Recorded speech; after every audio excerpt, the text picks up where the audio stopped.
प्रिय भक्तों, हो जाओ सावधान, क्योंकि इस बार रक्षाबंधन पर लगने जा रहा है साल का अंतिम और सबसे बड़ा चंद्र ग्रहण। भूल कर भी इस समय न बांधे अपने भाई को राखी, वरना जीवन में आ सकती है बड़ी परेशानियां। भद्रा का साया भी रहेगा। भद्रा का समय इतने बजे से इतने बजे तक रहेगा और इसी दौरान राखी बांधना माना जाता है बेहद अशुभ। आखिर किस समय राखी बांधनी है, किस समय भूल कर भी राखी नहीं बांधनी है, और ग्रहण के समय कौन सा काम करने से बचना है, जानिए पूरी जानकारी इस वीडियो में। आप सभी भक्तों को रक्षाबंधन के इस पावन पर्व की बहुत बहुत शुभकामनाएं। भगवान श्री कृष्ण की कृपा आप सभी पर बनी रहे, आपके घर परिवार में सुख शांति बनी रहे, भाई बहन के रिश्ते में हमेशा प्रेम और विश्वास बना रहे और मां लक्ष्मी की कृपा से आपके जीवन में सुख समृद्धि का वास हो। प्रिय भक्तों, आज का विषय बहुत ही महत्वपूर्ण है और इस विषय को लेकर इस समय बहुत सारे लोगों के मन में अलग अलग प्रकार के सवाल चल रहे हैं।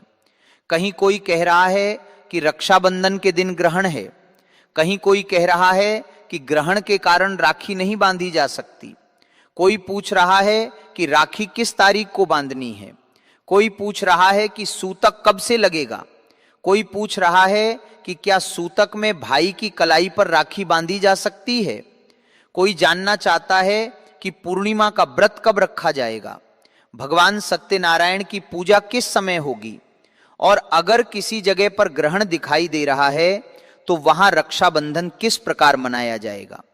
इसलिए आज की पूरी जानकारी बहुत ध्यान से सुनिएगा, क्योंकि आज हम रक्षाबंधन की तारीख से लेकर पूर्णिमा तिथि, राखी बांधने के समय, ग्रहण की स्थिति, सूतक की मान्यता, सत्यनारायण भगवान की पूजा, पूर्णिमा व्रत और भाई बहन द्वारा किए जाने वाले धार्मिक कार्यों तक की बात बिल्कुल आसान भाषा में करने वाले। सबसे पहले आप सभी से एक छोटी सी प्रार्थना है कि अगर आपको यह जानकारी उपयोगी लगे तो वीडियो को एक बार लाइक जरूर कर दीजिएगा और कमेंट बॉक्स में श्रद्धा से जय श्री कृष्ण जरूर लिखिएगा। भगवान श्री कृष्ण आपके परिवार की हर परेशानी को दूर करें और भाई बहन के इस पवित्र रिश्ते को हमेशा मजबूत बनाए रखें। तो आइए भक्तों, सबसे पहले उस सवाल का जवाब जानते हैं जो इस समय सबसे ज्यादा पूछा जा रहा है कि आखिर रक्षाबंधन 2026 में किस तारीख को मनाया जाएगा। देखिए, रक्षाबंधन का पर्व श्रावण मास की पूर्णिमा तिथि को मनाया जाता है। इस वर्ष पूर्णिमा तिथि 27 अगस्त की सुबह लगभग 9:08 से प्रारंभ होगी और 28 अगस्त की सुबह लगभग 9:48 तक रहेगी। इसी वजह से रक्षाबंधन का मुख्य पर्व 28 अगस्त 2026 को मनाया जाएगा। अब यहां बहुत सारे भक्तों के मन में यह प्रश्न आएगा, जब पूर्णिमा 27 अगस्त से शुरू हो गई तो फिर रक्षाबंधन 27 अगस्त को क्यों नहीं मनाया जाएगा। तो इसे बहुत ही सरल भाषा में समझिए। किसी भी पर्व की तारीख केवल यह देखकर तय नहीं होती कि तिथि कब शुरू हुई। उस दिन की स्थिति सूर्योदय, भद्रा और स्थानीय पंचांग के अनुसार शुभ समय भी देखा जाता है। रक्षाबंधन के लिए भी इन्हीं बातों को ध्यान में रखा जाता है।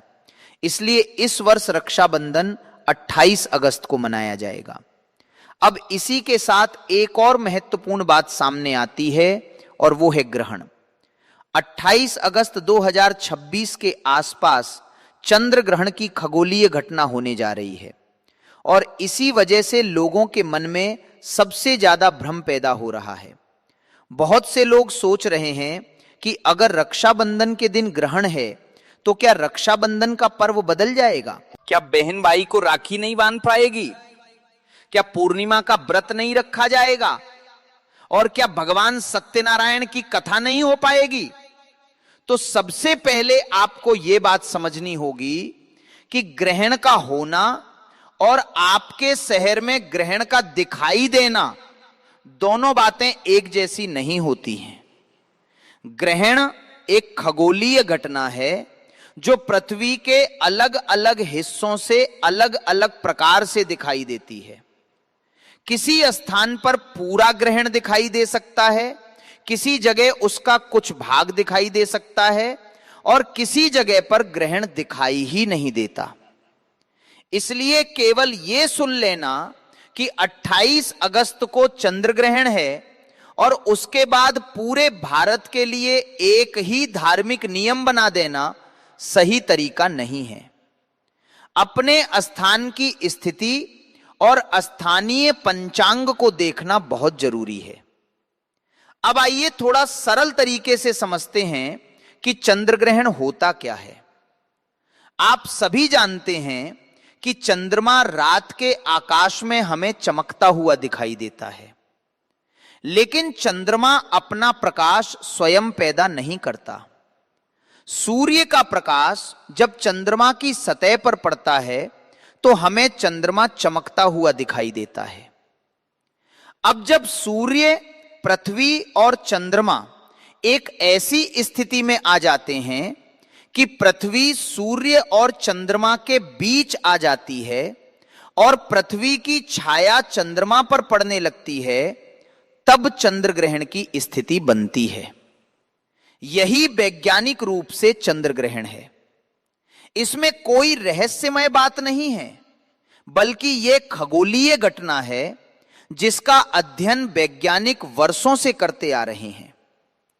लेकिन हमारे सनातन धर्म में ग्रहण से जुड़ी धार्मिक मान्यताएं भी बहुत पुरानी हैं। हमारे यहां ग्रहण को राहु और केतु से जुड़ी कथा के माध्यम से समझाया जाता है। समुद्र मंथन की कथा में जब देवताओं और असुरों को अमृत प्राप्त हुआ तो भगवान विष्णु ने मोहिनी रूप धारण करके अमृत का वितरण किया। उसी समय एक असुर देवताओं की पंक्ति में जाकर बैठ गया। सूर्यदेव और चंद्रदेव ने उसे पहचान लिया और भगवान विष्णु को बता दिया। भगवान विष्णु ने सुदर्शन चक्र से उसका सिर उसके शरीर से अलग कर दिया, लेकिन तब तक अमृत की बूंद उसके शरीर में पहुंच चुकी थी, इसलिए वो अमर हो गया और उसके सिर को राहु तथा धड़ को केतु के रूप में जाना गया। धार्मिक मान्यता के अनुसार राहु सूर्य और चंद्रमा से शत्रुता रखता है और समय समय पर उन्हें ग्रसता है। इसी घटना को ग्रहण से जोड़ा गया है। अब देखिए, विज्ञान ग्रहण को एक खगोलीय घटना बताता है और धर्म इसे अपनी आध्यात्मिक परंपरा और कथा के माध्यम से समझाता है। दोनों को अपने अपने स्थान पर समझना चाहिए। हमें विज्ञान को छोड़ने की जरूरत नहीं है और अपनी परंपरा को भूलने की भी जरूरत नहीं है। विज्ञान हमें यह बताता है कि ग्रहण किस कारण से होता है और धार्मिक परंपराएं हमें यह बताती हैं कि ग्रहण के समय किस प्रकार संयम और साधना की जाती रही है। इसलिए इस विषय को लेकर डरने की बिल्कुल आवश्यकता नहीं है। अब बात करते हैं सूतक की, क्योंकि रक्षाबंधन और ग्रहण को लेकर सबसे ज्यादा सवाल सूतक को लेकर ही पूछे जा रहे हैं। पारंपरिक हिंदू मान्यता के अनुसार चंद्र ग्रहण से लगभग 9 घंटे पहले सूतक माना जाता है, लेकिन यहां सबसे जरूरी बात यह है कि सूतक के नियमों को लेकर अलग अलग परंपराएं और पंचांग मिलते हैं और ग्रहण की दृश्यता भी स्थान के अनुसार बदलती है। इसलिए यदि किसी स्थान पर ग्रहण दिखाई ही नहीं देता तो वहां सूतक के नियमों को लेकर भी स्थानीय पंचांग और परंपरा को ही प्राथमिकता दी जाती है। इसे लेकर किसी भी प्रकार की अफवाह या डर फैलाने की जरूरत नहीं है। अब सवाल आता है कि ग्रहण के समय क्या किया जा सकता है। धार्मिक परंपरा में ग्रहण के दौरान सामान्य शुभ कार्य और पूजा पाठ को रोकने की मान्यता रही है, लेकिन भगवान का नाम लेना, मंत्र जाप करना, ध्यान करना और भगवान का स्मरण करना शुभ माना जाता है। इसलिए अगर आपके क्षेत्र में ग्रहण दिखाई देता है और वहां सूतक की धार्मिक मान्यता लागू होती है तो उस समय सामान्य पूजा के बजाय भगवान का ध्यान और मंत्र जाप किया जा सकता है। अब बात आती है रक्षाबंधन की, और ये सबसे महत्वपूर्ण हिस्सा है। भक्तों, रक्षाबंधन भाई और बहन के प्रेम का पर्व है और इस वर्ष रक्षाबंधन 28 अगस्त को ही मनाया जाएगा। राखी बांधने का सही समय आपके शहर के सूर्योदय और स्थानीय पंचांग के अनुसार थोड़ा अलग हो सकता है। उदाहरण के लिए दिल्ली के पंचांग में 28 अगस्त को राखी बांधने का समय सुबह लगभग 5:57 से 9:48 तक दिया गया है। लेकिन अगर आप किसी दूसरे शहर में रहते हैं तो वहां का समय अलग हो सकता है। इसलिए अपने शहर का पंचांग जरूर देखिए, यही बात सबसे महत्वपूर्ण है। किसी दूसरे शहर का समय देखकर अपने शहर में राखी बांधने का समय तय मत कीजिए। अब अगर आपके क्षेत्र में ग्रहण दिखाई नहीं देता है तो स्थानीय पंचांग के अनुसार रक्षाबंधन के शुभ समय में राखी बांधी जा सकती है। लेकिन अगर आपके क्षेत्र में ग्रहण दिखाई देता है तो वहां की धार्मिक परंपरा के अनुसार ग्रहण काल में राखी बांधने से बचना उचित माना जाता है और ग्रहण समाप्त होने के बाद शुद्धि करके राखी बांधने का समय देखा जाता है। इसीलिए मैं बार बार कह रहा हूं कि केवल ये सुनकर कि 28 अगस्त को ग्रहण है, पूरे भारत के लिए एक ही नियम लागू मत कीजिए। अपने स्थान की स्थिति जरूर देखिए। अब अगर हम रक्षाबंधन की पूजा की बात करें तो इसमें बहुत ज्यादा कठिन प्रक्रिया नहीं है। बहन को सुबह स्नान करके साफ कपड़े पहनने चाहिए। सबसे पहले अपने घर के पूजा स्थान पर भगवान का स्मरण करना चाहिए। भगवान श्री गणेश का ध्यान करके रक्षाबंधन की थाली तैयार करनी चाहिए। थाली में रोली या कुमकुम, अक्षत, दीपक, मिठाई और राखी रख सकते हैं। भाई को साफ स्थान पर बैठाना है। बहन भाई के माथे पर तिलक लगाए, अक्षत लगाए, फिर आरती करें और उसके बाद भाई की कलाई पर राखी बांधे। राखी बांधते समय मन में अपने भाई के लिए भगवान से प्रार्थना करनी है कि भगवान उसे स्वस्थ रखें, जीवन में सफलता दें, सभी परेशानियों से बचाएं और उसके जीवन में सुख समृद्धि बनाए रखें। भाई भी अपनी बहन के लिए मन में यही प्रार्थना कर सकता है कि भगवान उसकी बहन को हमेशा खुश रखें, उसके जीवन में किसी प्रकार की परेशानी ना आए और भाई बहन का रिश्ता हमेशा प्रेम से भरा रहे। अब बहुत सारे लोग यह भी पूछ रहे हैं कि क्या ग्रहण की वजह से इस बार रक्षाबंधन अशुभ हो गया है? तो बिल्कुल नहीं, ऐसा सोचकर डरने की आवश्यकता नहीं है। ग्रहण एक खगोलीय घटना है और धार्मिक परंपरा में इससे जुड़े कुछ नियम हैं। रक्षाबंधन एक पवित्र पर्व है, दोनों को अलग अलग समझना चाहिए। आपको केवल अपने स्थान की ग्रहण दृश्यता और स्थानीय पंचांग के अनुसार समय का ध्यान रखना है। अब बात करते हैं पूर्णिमा के व्रत की। 27 अगस्त से पूर्णिमा तिथि शुरू होगी और 28 अगस्त की सुबह तक रहेगी। जो भक्त पूर्णिमा का व्रत रखते हैं वे अपने स्थानीय पंचांग के अनुसार व्रत का संकल्प ले सकते हैं। व्रत का अर्थ केवल भूखा रहना नहीं है, व्रत का अर्थ मन और इंद्रियों पर संयम रखना, भगवान का स्मरण करना और अपने व्यवहार को सात्विक रखना भी है।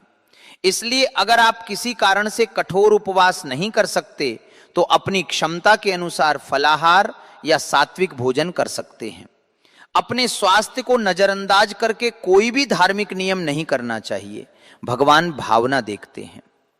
अब आती है भगवान सत्यनारायण की पूजा। पूर्णिमा के दिन भगवान सत्यनारायण की कथा करने की परंपरा हमारे घरों में बहुत पुरानी है। बहुत सारे परिवार इस दिन सत्यनारायण भगवान की पूजा करते हैं, कथा सुनते हैं और प्रसाद बांटते हैं। लेकिन अगर आपके क्षेत्र में ग्रहण दिखाई देता है तो पारंपरिक नियमों के अनुसार ग्रहण काल में सामान्य पूजा स्थगित करके ग्रहण समाप्त होने के बाद स्नान और शुद्धि करके पूजा करना उचित माना जाता है। वहीं अगर आपके क्षेत्र में ग्रहण दिखाई नहीं देता है तो स्थानीय पंचांग के अनुसार सत्यनारायण भगवान की पूजा का समय तय किया जा सकता है। इसीलिए जो लोग सत्यनारायण भगवान की कथा कराने वाले हैं वे पहले अपने शहर का पंचांग जरूर देख लें। अब बात करते हैं चंद्रमा को अर्घ देने की। पूर्णिमा के दिन चंद्र दर्शन करके अर्घ देने की परंपरा कई परिवारों में है, लेकिन इस बार चंद्र ग्रहण की स्थिति होने के कारण चंद्र अर्घ का समय भी आपके स्थान पर चंद्रमा के दिखाई देने और ग्रहण की स्थिति के अनुसार बदल सकता है। इसलिए चंद्र अर्घ के लिए भी स्थानीय पंचांग को ही प्राथमिकता दें। अब यहां एक बहुत महत्वपूर्ण बात विदेशों में रहने वाले हमारे दर्शकों के लिए है। हमारे बहुत सारे भाई बहन भारत से बाहर रहते हैं। कोई अमेरिका में है, कोई कनाडा में है, कोई ब्रिटेन में है, कोई यूरोप में है, कोई ऑस्ट्रेलिया में है और कोई दूसरे देशों में। तो उनके लिए भारत का समय सीधे लागू नहीं होगा। ग्रहण की दृश्यता हर देश में अलग हो सकती है।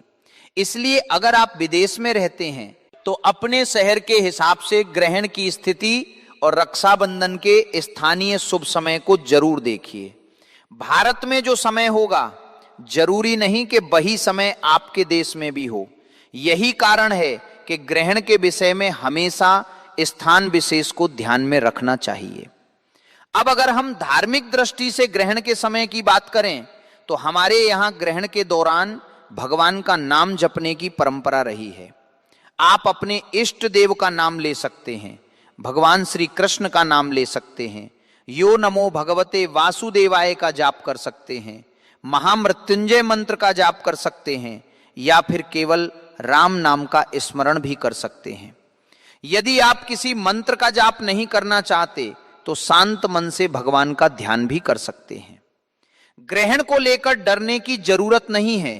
इसे भगवान के स्मरण का समय मानकर शांत रहना चाहिए। अब ग्रहण समाप्त होने के बाद पारंपरिक रूप से स्नान करने की परंपरा है। घर में साफ सफाई की जाती है, पूजा स्थान को साफ किया जाता है, इसके बाद भगवान की पूजा की जाती है।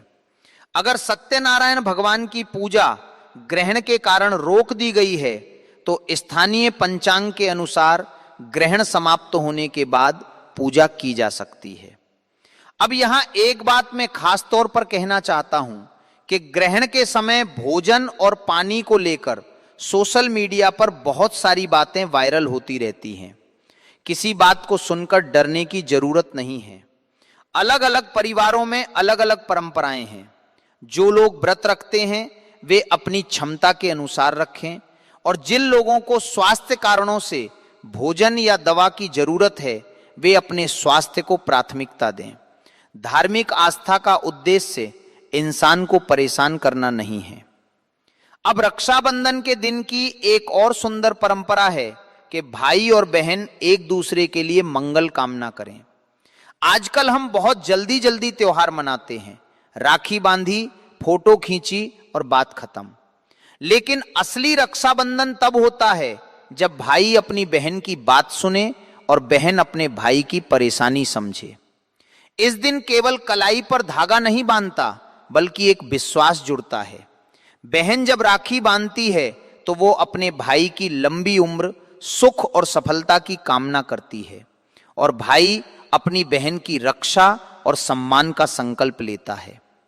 इसलिए ग्रहण की चर्चा के बीच इस पर्व की असली भावना को भूलना नहीं है। अब अगर किसी बहन के मन में यह डर है कि ग्रहण की वजह से राखी बांधने से भाई को कोई परेशानी हो जाएगी तो ऐसा सोचकर घबराने की जरूरत नहीं है। आपको केवल अपने शहर का सही समय देखना है।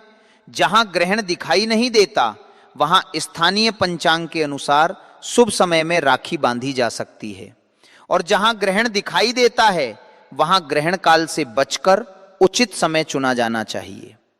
यही बात पूर्णिमा पूजा और सत्यनारायण कथा पर भी लागू होती है। अब एक और सवाल आता है कि क्या सूतक लगने से पहले ही राखी बांध देना बेहतर होगा? इसका उत्तर भी सीधे सीधे पूरे देश के लिए एक जैसा नहीं दिया जा सकता।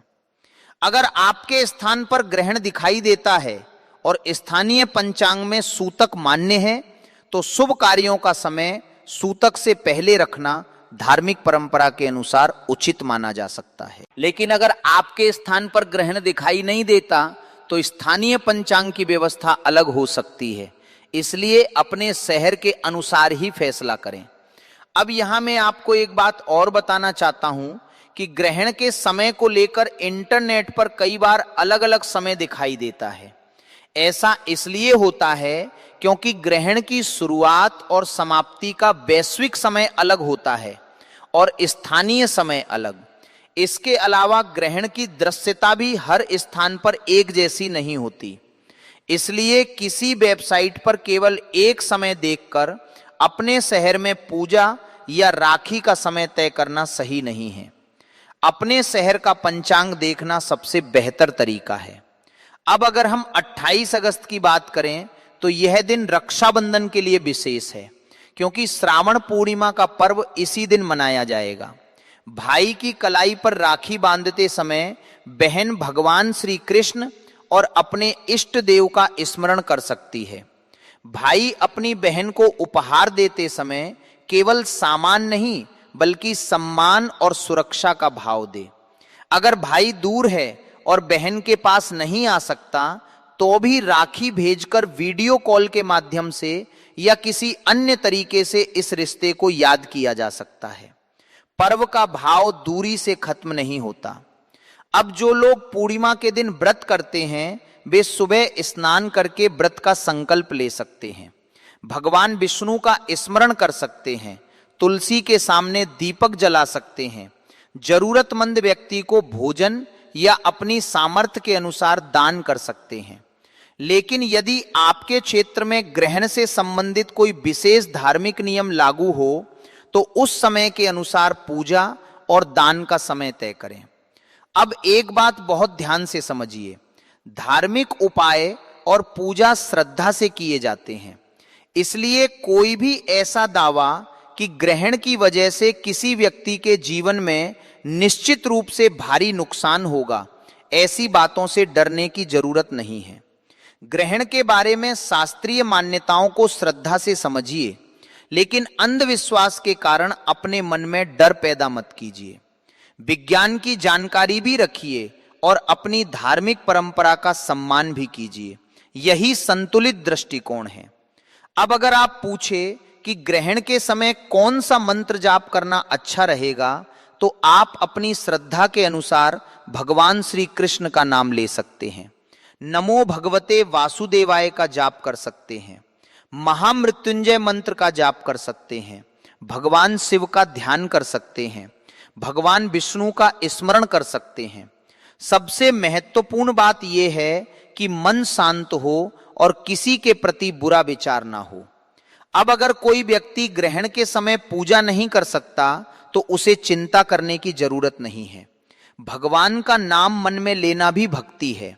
इसलिए अगर मंदिर के पट बंद हो, अगर पूजा का समय ना हो, तब भी आप आंखें बंद करके भगवान को याद कर सकते हैं।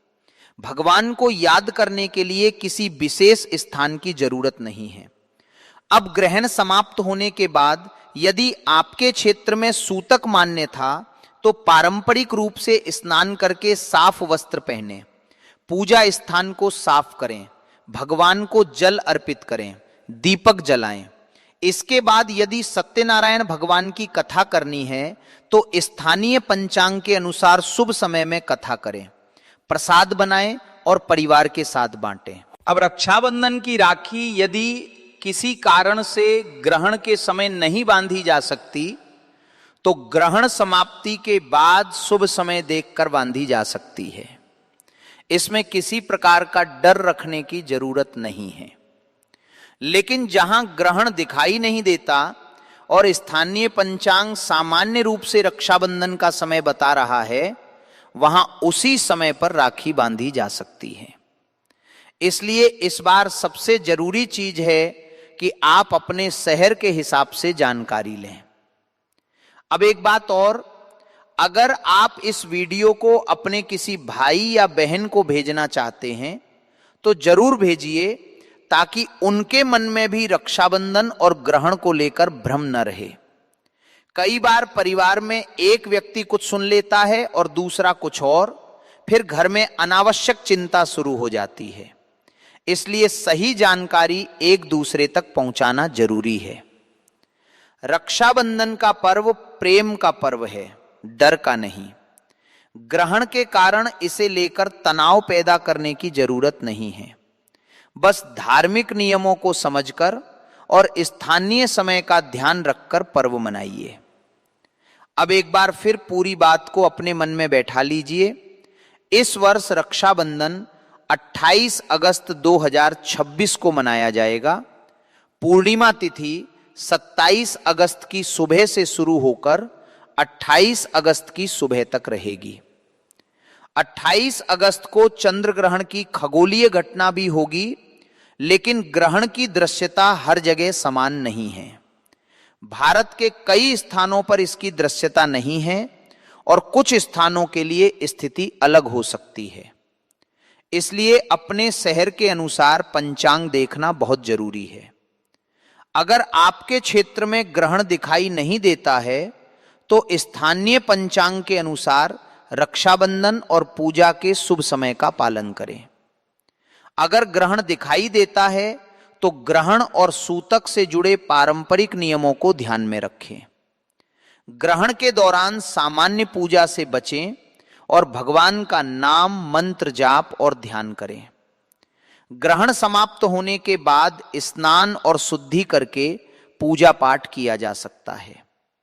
सत्यनारायण भगवान की कथा भी स्थानीय पंचांग के अनुसार उचित समय पर की जा सकती है और राखी भी उसी तरह स्थानीय शुभ समय देखकर बांधी जा सकती है। अब अंत में मैं आप सभी बहनों से यही कहना चाहूंगा कि इस रक्षाबंधन पर जब अपने भाई की कलाई पर राखी बांधे तो केवल एक रस्म समझकर न बांधे। मन में भगवान श्री कृष्ण को याद करें और अपने भाई की सुख समृद्धि की प्रार्थना करें। भाइयों से भी यही कहना चाहूंगा कि अपनी बहन को केवल उपहार देकर जिम्मेदारी पूरी मत समझिए। बहन का सम्मान कीजिए, उसकी बात सुनिए और जरूरत के समय उसके साथ खड़े रहिए। यही रक्षाबंधन का वास्तविक अर्थ है।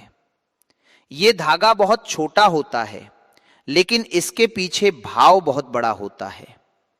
एक बहन की प्रार्थना, एक भाई का वचन और पूरे परिवार की खुशियां इस एक धागे से जुड़ी होती हैं। इसलिए इस पर्व को प्रेम से मनाइए। ग्रहण की वजह से डरिए मत। सही जानकारी लीजिए, अपने शहर का पंचांग देखिए और भगवान का स्मरण करते हुए रक्षाबंधन मनाइए। अगर आपके यहां ग्रहण दिखाई नहीं देता है तो केवल इस वजह से अपने त्योहार को लेकर चिंता न करें कि इंटरनेट पर ग्रहण की खबर चल रही है। और अगर आपके यहां ग्रहण दिखाई देता है तो स्थानीय धार्मिक नियमों के अनुसार शुभ समय चुनिए। यही सबसे सरल और सही तरीका है। भगवान श्री कृष्ण आप सभी की रक्षा करें। भगवान विष्णु आपके परिवार में सुख समृद्धि बनाए रखें। मां लक्ष्मी आपके घर में धन धान्य की कमी न होने दें। प्रिय भक्तों, हे परमपिता, हे जगत के पालनहार महादेव जी, सबके जीवन के सभी दुख दर्द हमेशा के लिए खत्म कर देना। भक्तों, 28 अगस्त रक्षाबंधन पर लगने जा रहा है साल का दूसरा भयंकर चंद्र ग्रहण। 6 राशियां बनेगी। करोड़पति इस ग्रहण के बाद ये राशि वाले होंगे माला माल। भाग्य होगा इनका। 7वें आसमान पर धन दौलत अब इनके पीछे पीछे आएगी। चंद्र ग्रहण के दौरान गर्भवती महिलाएं सावधान, वरना आपके शिशु को होगा भयंकर नुकसान। नमस्कार दोस्तों, आप सभी का हार्दिक स्वागत है। साल का दूसरा और अंतिम चंद्र ग्रहण श्रावण पूर्णिमा 28 अगस्त 2026 को है। इस दिन रक्षाबंधन का त्योहार भी मनाया जाएगा। हालांकि यह एक गहरा आंशिक चंद्र ग्रहण होगा, इसलिए इस दिन ब्लड मून की तरह चंद्रमा नजर आ सकता है, लेकिन यह पूरी तरह से ब्लड मून नजारा नहीं होगा। इस ग्रहण के दिन रक्षाबंधन का त्योहार होने के कारण लोगों के मन में प्रश्न है कि क्या ग्रहण भारत में दिखेगा और सूतक काल मान्य होगा या नहीं। जाने 28 अगस्त के चंद्र ग्रहण से जुड़ी जरूरी बातें। 2026 में लगने वाला अंतिम चंद्र ग्रहण बहुत ही विशेष चंद्र ग्रहण लगने वाला है। इसका प्रभाव 12 की 12 राशियों पर पड़ने वाला है, क्योंकि यह चंद्र ग्रहण सावन के पवित्र महीने के समापन और श्रावण पूर्णिमा के आसपास बनने वाले विशेष संयोग के समय लगने जा रहा है और इसी दिन रक्षाबंधन का पवित्र पर्व भी मनाया जाएगा। ऐसे दुर्लभ संयोग में अगर आप इस धार्मिक और ज्योतिषीय जानकारी का लाभ हासिल करना चाहते हो तो इस ज्ञानवर्धक जानकारी को 5 से 10 मिनट निकालकर ध्यान से सुन लेना। भक्तों, यह कोई मामूली चंद्र ग्रहण नहीं है, क्योंकि इस चंद्र ग्रहण के बाद 6 ऐसी राशि है जिनका भाग्य 28 अगस्त के दिन बदलने जा रहा है। माताएं बहनों, आप सभी को हम बता दें कि साल का दूसरा और अंतिम चंद्र ग्रहण इस बार 28 अगस्त को लगेगा। कितने समय का होगा ग्रहण और इस चंद्र ग्रहण का धार्मिक महत्व क्या रहने वाला है? 12 राशि में से ऐसी खुशनसीब राशि कौन सी है जिनका इस चंद्र ग्रहण के बाद उनका भाग्य बदलने वाला है, यानी कि उन्हें उनके भाग्य का साथ मिलेगा। प्रिय भक्तों, यानी कि महादेव उन पर बहुत ही जल्द प्रसन्न होने वाले हैं और जिस व्यक्ति पर महादेव की नजर पड़ जाती है उस व्यक्ति के तारे निराले हो जाते हैं, उसका भाग्य बदल जाता है। क्योंकि माताएं बहनों, आप सभी को बता दें, यह कोई मामूली चंद्र ग्रहण नहीं है, बल्कि बहुत ही विशेष चंद्र ग्रहण होने वाला है। क्योंकि 12 राशि में से 6 ऐसी खुशनसीब राशि है जिनका भाग्य इस चंद्र ग्रहण के बाद बदल सकता है। चलिए हम सभी बातों को आपको बारी बारी से बता देते हैं कि चंद्र ग्रहण का समय क्या रहने वाला है। क्या सूतक समय रहने वाला है? रक्षाबंधन इस बार इतना विशेष क्यों है? सावन पूर्णिमा और सावन के अंतिम दिन का क्या महत्व है? दोस्तों देखिए, बात ऐसी है कि हमारा काम तो है सलाह देने का, हम तो केवल सलाह ही दे सकते हैं। अब आप इसको मानो या ना मानो, आपकी मर्जी। लेकिन भक्तों, एक बात जरूर कहेंगे कि अगर मान लोगे तो आपका बेड़ा पार हो जाएगा। इस वीडियो को अंत तक देखने के बाद आपको किसी भी प्रकार की परेशानी का सामना नहीं करना पड़ेगा। आगे आपकी मर्जी, आप खुद ही इतने समझदार हो। तो चलिए प्रिय भक्तों, इस वीडियो में हम ज्यादा बकवास ना करते हुए वीडियो को शुरू करते हैं।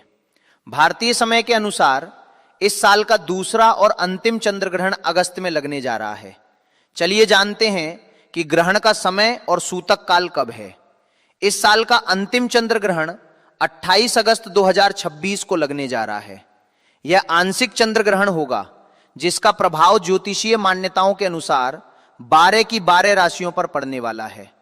भारतीय समय के अनुसार साल का अंतिम चंद्र ग्रहण श्रावण पूर्णिमा के पावन अवसर पर पड़ रहा है। साल का अंतिम चंद्र ग्रहण 28 अगस्त को होने जा रहा है। इस ग्रहण का आंशिक चरण भारतीय समय के अनुसार लगभग 8:04 से शुरू होकर लगभग 11:21 तक रहने वाला है। ग्रहण का अधिकतम चरण लगभग 9:43 पर रहेगा। वही ग्रहण की पूरी खगोलीय प्रक्रिया के अलग अलग चरणों को मिलाकर इसकी अवधि कई घंटे तक रहने वाली है। तो दोस्तों, 28 अगस्त को राखी बांधने का जो सबसे शुभ मुहूर्त रहेगा वो सुबह 5:02 से लेकर 10:21 तक रहेगा। उसके बाद दोपहर में 12:25 से शाम 7:01 तक रहेगा। इस चंद्र ग्रहण का कोई भी दुष्प्रभाव रक्षाबंधन वाले दिन राखी बांधने पर नहीं पड़ेगा, तो आप बेफिक्र होकर अपना रक्षाबंधन का त्योहार मना सकते हैं। इस दिन श्रावण पूर्णिमा भी रहेगी, जिसकी वजह से साल 2026 का रक्षाबंधन काफी ज्यादा शुभ और कल्याणकारी माना जा रहा है। भक्तों, इस बार के चंद्र ग्रहण की सबसे खास बात यह है कि यह एक गहरा आंशिक चंद्र ग्रहण होगा, यानी चंद्रमा का बहुत बड़ा हिस्सा पृथ्वी की गहरी छाया में प्रवेश करेगा। खगोलीय दृष्टि से यह चंद्र ग्रहण इसलिए भी खास है क्योंकि अपने अधिकतम चरण में चंद्रमा का लगभग 96% हिस्सा पृथ्वी की गहरी छाया में आ जाएगा। इसी कारण इस ग्रहण को साल के सबसे विशेष चंद्र ग्रहणों में से एक माना जा रहा है। अब बात करते हैं कि यह चंद्र ग्रहण कहां कहां दिखाई देगा। क्या यह चंद्र ग्रहण नजर आएगा? उससे पहले आप सभी को हम बता दें कि सूतक काल की धार्मिक मान्यता चंद्र ग्रहण से 9 घंटे पहले की बताई जाती है। इस दौरान धर्म कर्म को लेकर अलग अलग धार्मिक मान्यताएं हैं। प्रिय भक्तों, गर्भवती महिलाओं को लेकर भी ग्रहण के समय धार्मिक परंपराओं में काफी सावधानियां बताई जाती हैं। माताएं बहनों, हम आपको यह भी बताएंगे कि इस चंद्र ग्रहण की दृश्यता किन किन क्षेत्रों में रहने वाली है। पर उससे पहले हम जान लेते हैं कि इस चंद्र ग्रहण के बाद कौन सी वो भाग्यशाली राशियां हैं जिनका जीवन इस चंद्र ग्रहण के बाद बदलने जा रहा है। इस चंद्र ग्रहण के बाद इन राशि वालों का भाग्य चमकने वाला है। आप सभी को हम बता दें कि भगवान शिव इन 12 राशियों में से कुछ राशि वालों पर बहुत अधिक प्रसन्न होने वाले हैं। भक्तों, जिससे अब इन राशि वालों के जीवन के सभी दुख दर्द और कष्ट मिटने वाले हैं और इन राशि वालों के जीवन में आने वाली है भगवान शिव के आशीर्वाद से अपार खुशियां ही खुशियां, जिससे इन राशि वालों का जीवन बदल जाएगा। प्रिय भक्तों, वह खुशनसीब और भाग्यशाली राशि कौन कौन सी है जिनको भगवान शिव बहुत ही जल्द खुशखबरी देने वाले हैं? उन राशि वालों का जीवन अब बदलने वाला है।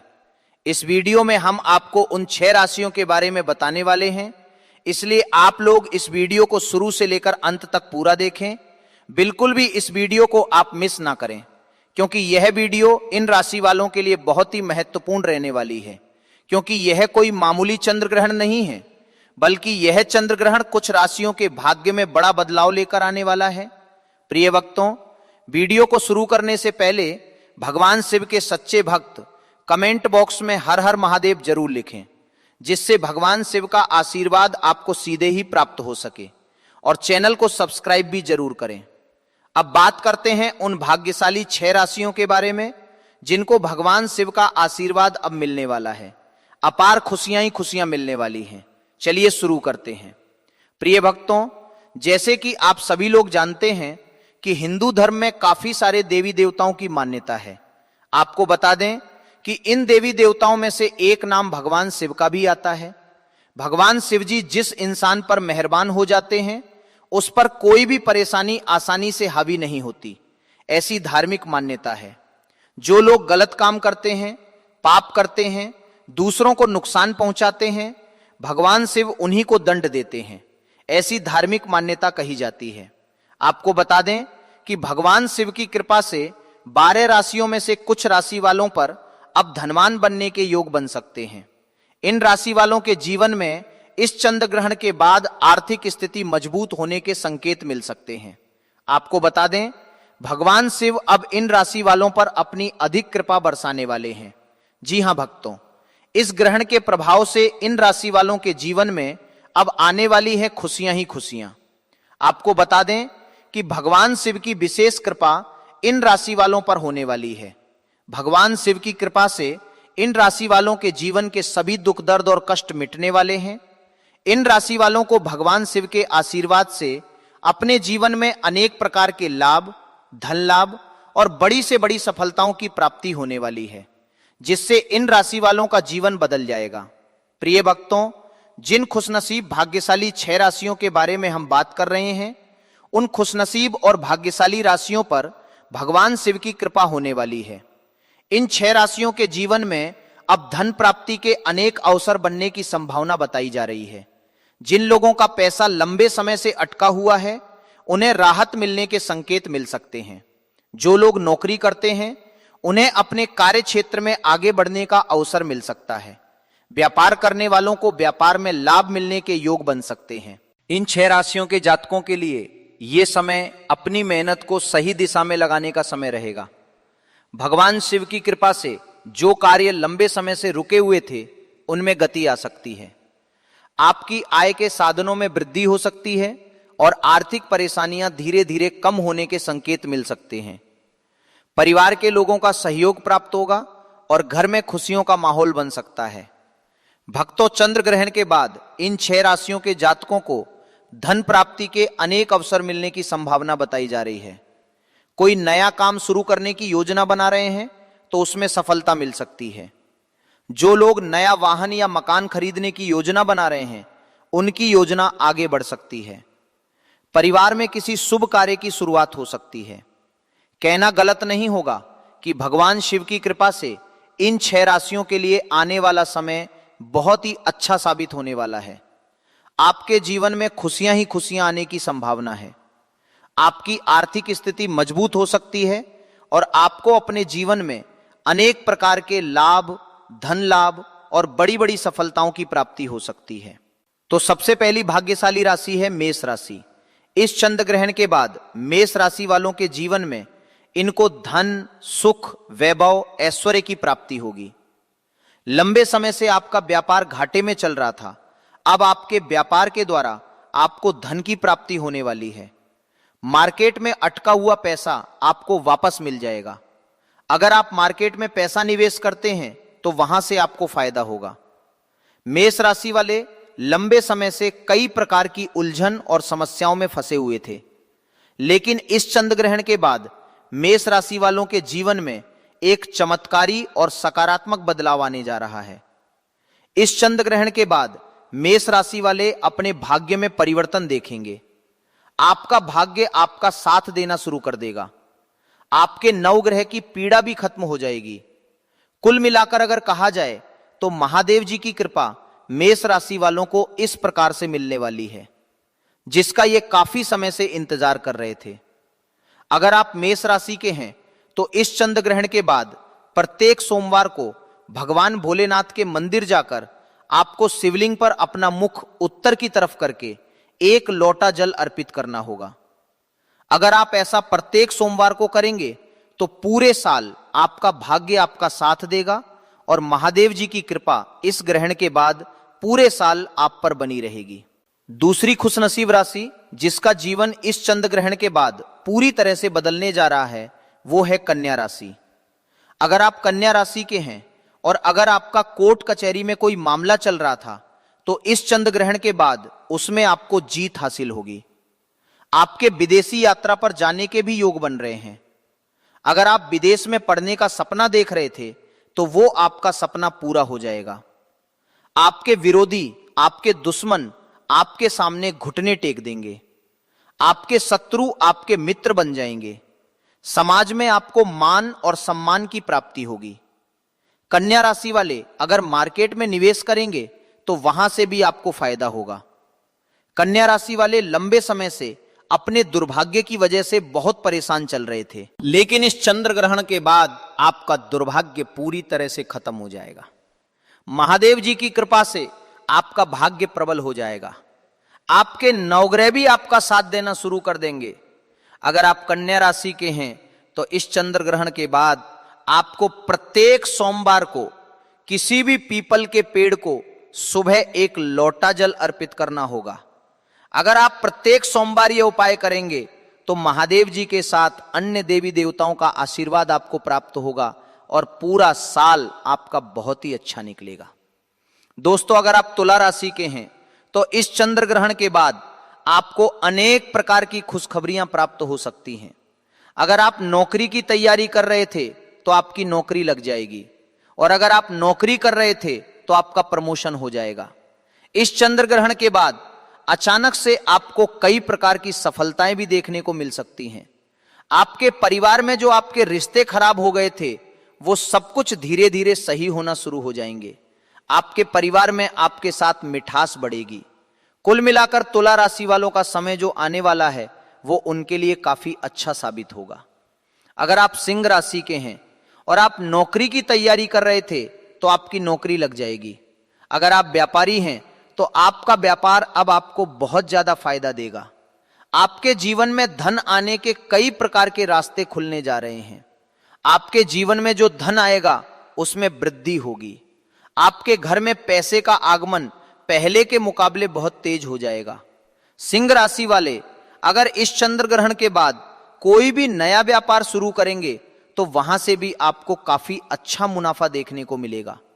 मार्केट में अगर आप पैसा निवेश करेंगे तो वहां भी आपको फायदा देखने को मिलेगा। कुल मिलाकर इस चंद्र ग्रहण के बाद सिंह राशि वालों का आने वाला समय काफी ज्यादा कल्याणकारी और काफी ज्यादा शुभ होने वाला है। दोस्तों, अगर आप मिथुन राशि के हैं और लंबे समय से बीमार चल रहे थे तो इस चंद्र ग्रहण के बाद आपकी बीमारी से आपको मुक्ति मिल जाएगी। महादेव जी की कृपा से आपका स्वास्थ्य बिल्कुल सही हो जाएगा। स्वास्थ्य संबंधित हर प्रकार की समस्याओं से आपको मुक्ति मिल जाएगी। मिथुन राशि वाले लंबे समय से अपने दुर्भाग्य की वजह से बहुत परेशान चल रहे थे। अब आपका दुर्भाग्य आपसे दूर हो जाएगा और आपका भाग्य 7वें आसमान पर होगा। भगवान शिव और चंद्रदेव जी की कृपा से आपकी कुंडली के सारे दोष इस चंद्र ग्रहण के बाद खत्म होने जा रहे हैं और आने वाला समय आपके लिए काफी अच्छा और मुनाफा लेकर आएगा। दोस्तों, अगर आप धनु राशि के हैं तो इस चंद्र ग्रहण के बाद आपके विदेशी यात्रा पर जाने के योग्य बन रहे हैं। आपको राजनीतिक लाभ होगा। अगर राजनीति की फील्ड में आप कोई भी कार्य शुरू करेंगे, आपको वहां पर जरूर सफलता हासिल होगी। प्रॉपर्टी और वाहन खरीदने के भी आपके सारे योग इस चंद्र ग्रहण के बाद बन रहे हैं। धनु राशि वाले लंबे समय से मार्केट में निवेश कर रहे थे, लेकिन आपको फायदा नहीं हो रहा था, लेकिन इस चंद्र ग्रहण के बाद मार्केट में किया हुआ निवेश आपको काफी अच्छा मुनाफा देगा। हे माता लक्ष्मी, जीवन में धन की वर्षा कर देना। दोस्तों, हो जाइए सावधान। इस बार रक्षाबंधन को बिल्कुल हल्के में मत लीजिए, क्योंकि 28 अगस्त का यह दिन कई मायनों में बेहद खास रहने वाला है। एक तरफ रक्षाबंधन की पावन पूर्णिमा है, तो दूसरी तरफ इसी दिन को लेकर भद्रा और चंद्र ग्रहण की बातें लोगों की चिंता बढ़ा रही हैं। आखिर क्या इस बार भाई की कलाई पर राखी बांधना पूरी तरह सुरक्षित रहेगा? कहीं ऐसा ना हो कि आप गलत समय में राखी बांधकर अपने भाई को और संकट में डाल दें। क्या चंद्र ग्रहण का रक्षाबंधन पर कोई असर पड़ेगा? और सबसे बड़ा सवाल, आखिर किस समय राखी बांधें कि भाई बहन दोनों पर भगवान की कृपा बनी रहे? अगर आपके मन में भी ऐसे ही सवाल हैं, तो इस वीडियो को बिल्कुल भी स्किप मत कीजिए, क्योंकि 28 अगस्त रक्षाबंधन से जुड़ी कुछ ऐसी जरूरी बातें हैं जिन्हें जानना आपके लिए बेहद जरूरी है। आज हम आपको तारीख से लेकर भद्रा, चंद्र ग्रहण और राखी बांधने के सही समय तक पूरी जानकारी बताएंगे, इसलिए वीडियो को अंत तक जरूर देखिए। दोस्तों, इस बार रक्षाबंधन को लेकर कई लोगों के मन में सवाल है कि आखिर रक्षाबंधन 27 अगस्त को मनाया जाएगा या 28 अगस्त को। तो ऐसे में आज हम आपको प्राचीन जानकारी में बताएंगे कि रक्षाबंधन का त्योहार किस दिन मनाया जाएगा और इसकी सही तारीख क्या है, 27 अगस्त या फिर 28 अगस्त। साथ ही आज हम आपको भद्रा काल का भी पूरा समय बताएंगे, क्योंकि इस बार रक्षाबंधन की पूर्णिमा तिथि के साथ भद्रा का संबंध और चंद्र ग्रहण दोनों चर्चा का विषय बने हुए हैं। इसलिए राखी बांधने का शुभ मुहूर्त आपके लिए जानना अति आवश्यक है। लेकिन वीडियो में आगे बढ़ने से पहले कमेंट बॉक्स में जय माता लक्ष्मी जी लिखकर वीडियो लाइक कर दें। दोस्तों, रक्षाबंधन का त्योहार भाई बहन के अटूट प्यार का प्रतीक है। इस दिन बहन अपने भाई की कलाई में रक्षा सूत्र यानी कि राखी बांधती है और उसकी लंबी उम्र और स्वास्थ्य की कामना करती है, और भाई भी सदा अपनी बहन की रक्षा करने का वचन देते हैं। दोस्तों, आपको बता दें कि शास्त्रों में भद्रा काल में राखी बांधने से बचने की परंपरा बताई गई है। इसीलिए भूलकर भी भद्रा काल में आप अपने भाई को राखी ना बांधें। इस बार अच्छी बात यह है कि 28 अगस्त को जब रक्षाबंधन मनाया जाएगा, तब भद्रा सूर्योदय से पहले ही समाप्त हो चुकी होगी, यानी राखी बांधने के लिए भद्रा का भय नहीं रहेगा। फिर भी शुभ मुहूर्त का ध्यान रखना बहुत जरूरी है। इसके पीछे एक पौराणिक कथा भी बताई जाती है।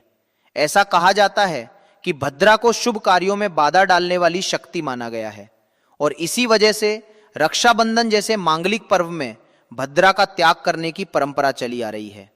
कई धार्मिक मान्यताओं में भद्रा को शनि देव की बहन बताया गया है, और कहा गया है कि भद्रा के समय शुभ कार्य करने से बचना चाहिए। इसीलिए आप भद्रा के समय रक्षाबंधन का त्योहार ना मनाएं। लेकिन दोस्तों, इस बार 28 अगस्त की सुबह राखी बांधने के समय भद्रा समाप्त हो चुकी होगी, इसलिए इस बात को लेकर आपको घबराने की जरूरत नहीं है। दोस्तों, रक्षाबंधन के दिन बहनें अपने भाई की कलाइयों पर राखी बांधती हैं और उनकी लंबी उम्र की कामना करती हैं। इसीलिए इस दिन भाई बहन दोनों को स्नान आदि करके और हो सके तो नए वस्त्र पहनने चाहिए। लेकिन याद रहे, शुभ अवसर पर काले कपड़े पहनने से बचें। वस्त्र पहनने के बाद मिलकर भगवान की पूजा करनी चाहिए। पूजा से पहले आप पूजा की थाली अवश्य लगा लें और उसमें रोली, चंदन, अक्षत, राखी, मिठाई आदि और एक शुद्ध घी का दीपक भी जरूर रख लें। दीपक आप चाहें तो आटे का बना लें या मिट्टी का या पीतल का, जिससे आप अपने भाई की आरती करेंगी। दोस्तों, अब आप इस पूजा की थाली को सबसे पहले भगवान को समर्पित करें और भगवान की कलाई पर पहली राखी बांधें या मंदिर में राखी चढ़ाएं। इसके बाद आप अपने भाई को पूर्व या फिर उत्तर की ओर मुख करके बैठाएं और बहन का मुख पश्चिम की ओर होना चाहिए। रक्षाबंधन पर सबसे पहले घर के मंदिर में पूजा पाठ हो जाने के बाद भगवान गणेश को राखी अवश्य बांधें और फिर अंत में भाई की कलाई के लिए थाली सजाएं। फिर भाई को सबसे पहले तिलक करें, उन्हें रोली, चंदन और अक्षत लगाएं, उनके ऊपर थोड़े से फूल छिड़कें, यदि फूल आदि ना हो तो चावल छिड़कें और अंत में भाई की आरती करें। अब आप अपने भाई की दाएं हाथ की कलाई में राखी बांधें और इसके बाद भाई का मुंह मीठा कराएं, भाई के लिए मंगल कामना करें। दोस्तों, राखी बांधने के बाद भाई भी अपनी बहनों को रक्षा का वचन दें कि बहन, तेरी सदा मैं रक्षा करूंगा, तुझे परेशान नहीं करूंगा, तुझे डांटूंगा नहीं, तेरी हर जिद पूरी करूंगा, तेरी हर इच्छा पूरी करूंगा। माँ बाप नहीं है तो माँ बाप की कमी को पूरा करूंगा, पिता बनकर हर इच्छा पूरी करूंगा, मां बनकर तेरा पालन पोषण करूंगा, जितना मुझसे होगा उससे बढ़कर करूंगा। और बहनों को उपहार वगैरह अवश्य भेंट करें। दोस्तों, चलिए अब जानते हैं साल 2026 में रक्षाबंधन का त्योहार कब मनाया जाएगा। दोस्तों, इस बार पूर्णिमा तिथि की शुरुआत 27 अगस्त को सुबह लगभग 9:08 पर हो रही है और पूर्णिमा तिथि की समाप्ति 28 अगस्त को सुबह लगभग 9:45 पर हो रही है। ऐसे में श्रावण पूर्णिमा के आधार पर रक्षाबंधन का त्योहार 28 अगस्त यानी शुक्रवार के दिन ही मनाया जाएगा। इसमें अब कोई भी उलझन नहीं है, रक्षाबंधन 28 अगस्त को ही मनाया जाएगा। अब जानते हैं रक्षाबंधन पर भद्रा का समय। दोस्तों, इस बार सबसे बड़ी राहत की बात यह है कि 28 अगस्त को राखी बांधने के समय भद्रा नहीं रहेगी। पंचांग के अनुसार रक्षाबंधन की भद्रा सूर्योदय से पहले ही समाप्त हो चुकी होगी, इसलिए 28 अगस्त को सुबह रक्षाबंधन की पूजा और राखी बांधने के लिए भद्रा की वजह से रोक नहीं रहेगी। भारत के लिए उपलब्ध पंचांग में राखी बांधने का समय लगभग सुबह 6:01 से 9:56 तक दिया गया है। लेकिन दोस्तों, अब आता है इस बार का सबसे महत्वपूर्ण विषय, यानी चंद्र ग्रहण।